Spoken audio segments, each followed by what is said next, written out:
Give it a second. 1, 2, there we go. Oh, let's see if we can get through this. I tried to time it last night and it was 15 minutes, so I cut out all the technicality and hopefully we can just go pure theory. So what I want to talk to you about today is this idea of trust through code, trust through technology.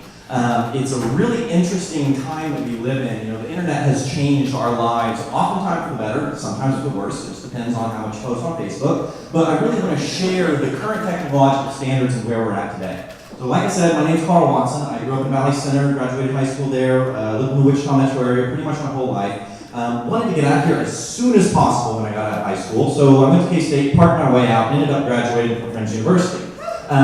Problem we have right now in the status quo, things that we try and do on a day-to-day basis. We have to deal with the DMV, we have to deal with banks and centralized banking, we have to deal with all of these systems that go through a trusted intermediary. Now, there's a problem with that though, because what if that trusted intermediary is no longer there? What if that network fails, or there's a scandal, or any number of different things that can possibly go wrong in today's world? Those disparate entities that are trying to be there for us to give us service no longer have the capability to share information. So the answer to that is to live in a distributed network society. Rather than us all relying on this one intermediary that we all trust, be it government or be it the DMV or whatever it is that you guys don't like having to deal with on a daily basis, we can get rid of that middleman. We can get rid of that untrusted third party that maybe isn't as trustworthy as we like to think, but what else have we had up to this point? There have been no other options to try and work together in truly a trustless society, because we have to trust strangers. So as I was putting together this presentation, I really thought it was cool. It didn't even strike me until now, but we live in a distributed network, and Wichitalks has a distributed network logo. Even though we're all here, we don't have to go through Kevin to talk with each other. We have a network. So there's this idea of centralized versus decentralized versus distributed. Centralized might be an internet service provider. We all go to Cox. They send us to each other. Decentralized, maybe state and local governments. But we want to live in a truly distributed network, in a truly distributed society, so that we get the most benefit from each other.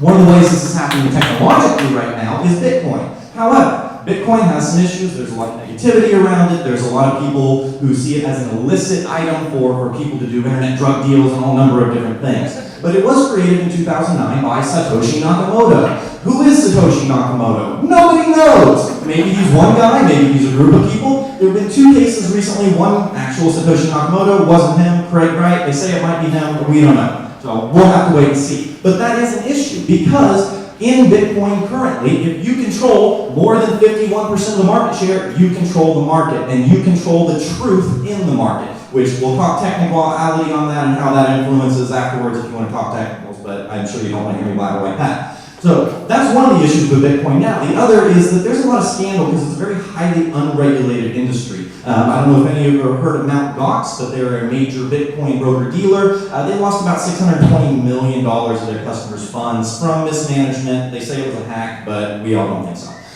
So that brings us to the underlying technology, and what I want to talk to you today about why Bitcoin works and how it works. It is the blockchain. It is a technological standard that allows us to move away from single third-party intermediaries and really live in a distributed network where we can all work together, trust each other, based on code and technology.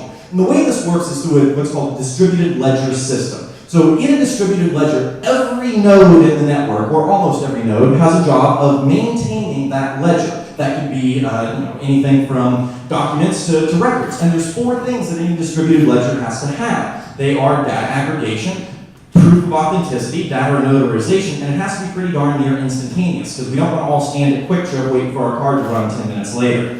There's a bunch of organizations and businesses that have already adopted the blockchain standard. Citibank, JP Chase, NASDAQ uses it to clear their private trades. IBM has an entire blockchain standard that they put out for anyone who wants to work on their platform.